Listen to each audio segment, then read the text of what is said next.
Hello, guys, welcome to your YouTube channel, World Beyond Infinity. Yeah, it's your YouTube channel. This channel is dedicated to the mathematics and mathematics lovers. Those who want to learn mathematics are highly welcome. इस channel पर हम mathematics को पढ़ना start करेंगे और basic level से हम start करेंगे। बेसिक्स जो हैं हमारे वो 11th स्टैंडर्ड से स्टार्ट हो जाते हैं, तो इसीलिए हम 11th स्टैंडर्ड से मैथ्स को लेंगे। 11th स्टैंडर्ड से हम मैथ्स को पढ़ना स्टार्ट करेंगे। So this video is about how to study mathematics after 10th। So 10th के बाद हमारा मैथमेटिक्स जो है वो कंपलसरी सब्जेक्ट नहीं रहता। उसके बाद अगर आप उसमें इंटरेस्टेड होते हो तो आप मैथमेटिक्स को ऑप्ट करते हो। और यहाँ पे हमारा जो है वो पढ़ने का थोड़ा स्टाइल वो भी चेंज करना पड़ेगा, बिकॉज 10th तक क्या होता था कि हमारे जो मोस्ट ऑफ द टॉपिक्स होते थे वो फॉर्मूला बेस्ड होते थे। तो आपको वो फॉर्मूला देखना होता था कि एक क्वेश्चन पे जैसे आपको अप्लाई करके दिखाया जाता था और वैसे ही आप उसे बाकी के क्वेश्चंस पे अप्लाई कर देते थे। 10th के बाद आपके सभी टॉपिक्स जो हैं वो फॉर्मूला बेस्ड नहीं होते, यहाँ पे हमारे थ्योरेटिकल भी ऐड होते हैं। सो वहाँ पे हमें उन्हें थ्योरी को भी समझना पड़ता है, और अगर हमें वो थ्योरी समझ आती है उसके बाद ही हम वो क्वेश्चंस को अटैम्प्ट कर पाते हैं। सो इसलिए इस वीडियो में हम बात करने जा रहे हैं कि 10th के बाद हम मैथमेटिक्स को कैसे पढ़ें। So let's discuss about it. So the first point is think conceptually. सो आपको यहाँ पे थोरेटिकल टॉपिक्स भी होंगे, कुछ फॉर्मूला बेस्ड भी होंगे। ऐसे नहीं है कि सभी के सभी थोरेटिकल हों, कुछ फॉर्मूला बेस्ड भी होंगे, लाइक अरिथमेटिक सीरीज, वहाँ पे आपको फॉर्मूला भी लगाने होंगे। और 12th में भी आपको इंटीग्रेशन डिफरेंशिएशन उसके भी बहुत सारे फॉर्मूलाज मिलेंगे। लेकिन आपको यहाँ पे जो है वो कुछ काफ़ी थोरेटिकल टॉपिक्स भी होंगे, और उसके लिए आपको क्या है कि जो भी आप पढ़ रहे हो उसका आपको पहले कॉन्सेप्ट क्लियर होना चाहिए कि आप वो पढ़ रहे हो ना, उसका मीनिंग क्या है, उसे हम कैसे अप्लाई करना है। सो अगर आपको वो कंसेप्ट आपके माइंड में क्लियर होगा तो आप उसे उस पर बेस्ड कैसा भी आपको क्वेश्चन आ जाए आप उसे इजीली टैकल कर सकते हो। लाइक हमारा जो फर्स्ट चैप्टर होगा 11th स्टैंडर्ड में वो है सेट्स। सेट थ्योरी में क्या होता है कि आपको यहाँ पे कोई फॉर्मूला नहीं होता, आपको जस्ट समझना होगा कि सेट होते क्या हैं। तो उसके बेस्ड आप जैसे भी फिर क्वेश्चंस होंगे वो आप अगर आपको ये समझ में आ जाए तो उसके बेस्ड आपको क्वेश्चन आप अप्लाई कर सकते हो। और अब जो है हमारा जो मेन मोटिव होना चाहिए वो ये नहीं कि हमें ये पढ़ना है just to write exam clear करना है। 11th स्टैंडर्ड हो गया तो उसके बाद आपकी 12th में हो जाएगी एडमिशन हो जाएगी, जस्ट यहाँ तक पढ़ा और फिर उसे छोड़ दिया, भूल गई। ऐसा अब नहीं चलेगा। अब जो है आपका जो मेन मोटिव है वो आपके हायर एजुकेशन होना चाहिए। जो भी आप करोगे अभी 11th स्टैंडर्ड 12th स्टैंडर्ड अगर आपने मैथ्स ऑप्ट किया है तो हो सकता है आप ग्रेजुएशन में भी आप मैथ्स लोगे। तो वहाँ पे ग्रेजुएशन में जैसे अगर आपने नॉन मेडिकल ऑप्ट किया है तो आप most of the students engineering के लिए अप्लाई करते हैं, जेई एग्ज़ाम होता है आपका। तो वहाँ पे और ऐसे ही IITs ग्रेजुएशन में आपको एडमिशन के लिए एंट्रेंस एग्ज़ाम देना पड़ता है। सो वहाँ पे आपके 11th और 12th स्टैंडर्ड का कंबाइंड सिलेबस आता है। मीन्स आपके कुछ 11th के भी टॉपिक होते हैं और 12th स्टैंडर्ड के भी टॉपिक्स होते हैं।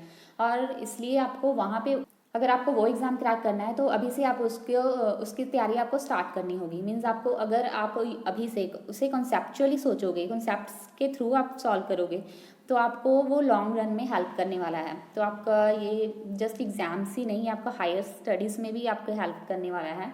सो जो भी आप करना चाहते हो अपनी विज़न जो है वो आप अपने नेक्स्ट गोल्स पे रखिए कि आपको जस्ट ये 11th स्टैंडर्ड ही नहीं क्लियर करनी, आपको आगे करना है। आप आगे जो भी पढ़ना है वहाँ भी आपके ये सभी टॉपिक्स हेल्पफुल होने वाले हैं। जो भी आप पढ़ो, ज़रूरी मैथमेटिक्स ही नहीं, फिजिक्स केमिस्ट्री जो भी आपके सब्जेक्ट्स हैं सभी को आपको अभी जस्ट एग्ज़ाम क्रैक करने के लिए नहीं, जस्ट आप नॉलेज के लिए पढ़ना है।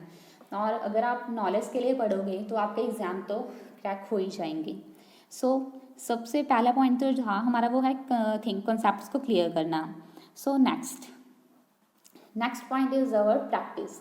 और ऐसा नहीं है कि आपने कॉन्सेप्ट क्लियर कर लिया उसके बाद आपने सोचा कि हाँ कि अब तो मैंने ये एग्ज़ाम में कर ही दूँगा। जब तक आप उस पर प्रैक्टिस नहीं करोगे, बहुत सारे क्वेश्चन सॉल्व नहीं करोगे, उस कॉन्सेप्ट्स को अप्लाई नहीं करोगे, तब तक आपके वो माइंड में रिटेन नहीं रहेगा। सो इसलिए आपको प्रैक्टिस आपकी बहुत ही इंपॉर्टेंट है। आपके पास जो भी बुक हो आप पहले टॉपिक को समझें। आप कहीं से भी समझ सकते हैं, जैसे हम यहाँ पे भी स्टार्ट करेंगे ये सारे टॉपिक्स की सीरीज़। और अपने स्कूल में जहाँ भी आप समझ रहे हो उसे ध्यान से समझिए, और उसके बाद उस पे बेस्ड जो भी एक्सरसाइजेज हैं, जो भी आपके पास बुक हो उस पे सारी एक्सरसाइजेस आपको जो जितने भी आपके क्वेश्चन है, मैक्सिमम जितने आप क्वेश्चन उस प्रैक्टिस कर सकते हो उतने कीजिए, क्योंकि जितने आप प्रैक्टिस करते हो उतना ही वो माइंड में आपके ज़्यादा स्ट्रांग होता है टॉपिक। सो प्रैक्टिस आपकी बहुत इंपॉर्टेंट है। और ऐसा नहीं है कि हमें थोड़े से क्वेश्चन के लिए और हमें लगा है कि हाँ अभी मुझे आ गया तो अब मैं छोड़ सकता हूँ, अब बाकी क्वेश्चन करने की मुझे ज़रूरत नहीं है। सो ऐसा बिल्कुल नहीं सोचना कि आपको तब तो वो याद हो लगेगा कि या हाँ मुझे आता है, लेकिन आप कुछ टाइम बाद उसे पढ़ोगे तो आपको फिर से वो भूल जाएगा, मतलब फिर से आपको स्टार्ट करना पड़ेगा। सो जितनी ज़्यादा प्रैक्टिस आप कंसेप्ट क्लियर करने के बाद उसी टाइम जिस दिन आपने वो टॉपिक पढ़ा उसी टाइम आप जितनी उस पर प्रैक्टिस करोगे उतना ही आपके लॉन्ग रन में वो हेल्प करने वाला है। So practice is most important. So next हमारा जो पॉइंट है that is revision. Most of the time क्या होता है कि हम जैसे एक टॉपिक का हमने एक चैप्टर किया, उसके बाद वो कंप्लीट हो गया, फिर हम नेक्स्ट चैप्टर करते हैं, देन इस नेक्स्ट, ऐसे ऐसे हम आगे आगे करते जाते हैं, और पिछला अगर हम नहीं देखते जो हमने स्टार्टिंग में किया था, तो जैसे हमारे एग्ज़ाम आने वाले होते हैं तो जब हम देखते हैं कि जो टॉपिक्स हमने सबसे पहले करके रख लिए थे वो हमारे ब्लर हो जाते हैं माइंड में। हाँ, तब अगर आपने रिवीजन नहीं की तो आपको फिर से वहाँ जाना होगा, उसके सारे क्वेश्चन दोबारा से सॉल्व करने होंगे, तब आपके माइंड में वो रिटेन होगा, तो आपको भूल जाते हैं। विदाउट रिवीजन आप वो लॉन्ग टाइम तक याद नहीं रख सकते। अगर आप रिवीजन नहीं करोगे तो आपको एग्ज़ाम तक ही नहीं याद रहेगा, तो आप आगे हायर स्टडीज़ में तक कैसे जाएगा वो। सो आपकी रिवीजन मोस्ट इम्पॉर्टेंट है। आपको प्रैक्टिस के साथ साथ उसे टाइम टू टाइम रिवाइज भी करना है। जैसे आपने अभी ये चैप्टर कंप्लीट किया, आपकी 3-4 रिवीजन तो होनी ही चाहिए time to time. So weekend पे आपने जो भी सारे वीक में रिवाइज किया है वो देखिए, और वीकेंड ही नहीं, आप जब भी जो भी डे टाइम भी करते हो ये रिवीजन आप डे में भी, डे टू डे लाइफ में भी अपने लगा सकते हो। जो भी आपने पूरे दिन में किया है एक बार आपको रात को सोने से पहले उसे ज़रूर देखना चाहिए। इस ऐसे करने से आपके वो टॉपिक्स जो हैं वो आपको लॉन्ग टाइम तक याद रहते हैं और आपको भूलते नहीं हैं। So revision is also important. So next is the short notes. Revision के लिए क्या है कि आप शॉर्ट नोट्स बना सकते हो, जिससे आप क्विक रिवीजन के लिए, जैसे एग्ज़ाम से पहले हमने एक बार तो सारा सिलेबस तो करना ही होता है रिवाइज, उसके बाद जो एग्ज़ाम डे से एक दिन पहले जैसे हम क्विक रिवीजन सारा टॉपिक सारी का सारा सिलेबस तो उस दिन हम नहीं कर सकते ना, तो मतलब हम each and every question solve करके देखिए ऐसा तो पॉसिबल नहीं है एक दिन में इतना काम करना।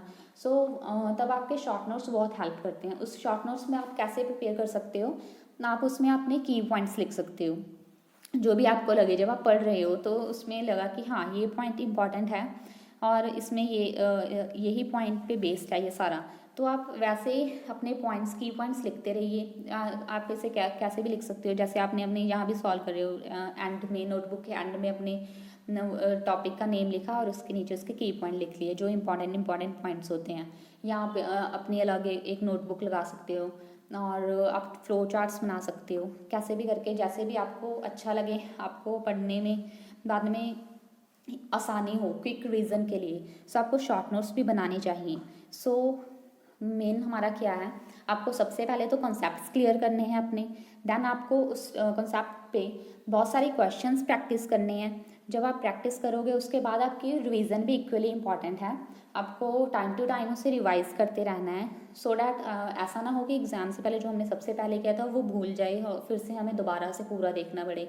अगर आप टाइम टू टाइम उसे देखते रहेंगे तो आपको वो रिटेन रहेगा और आपको लास्ट में जस्ट आप एक क्विक रिवीजन करोगे, आपके माइंड में वो पहले से ही आपको अच्छे से याद भी हुआ है, आपके क्लियर भी है और आपने रिवीजन भी की है। तो जस्ट एक क्विक रिवीजन करोगे तो आपका वो एग्ज़ाम से पहले इजीली हो जाएगा। एंड क्विक रिवीजन के लिए आप क्या कर सकते हो, शॉर्ट नोट्स बना सकते हो और वो आपके बहुत ही हेल्प करने वाले हैं। So this was all about this video. So next video में हम अपना 11th स्टैंडर्ड का जो सब्जेक्ट्स है वो स्टार्ट करेंगे। सो see you in our next video. Thanks for watching. Keep learning and keep smiling.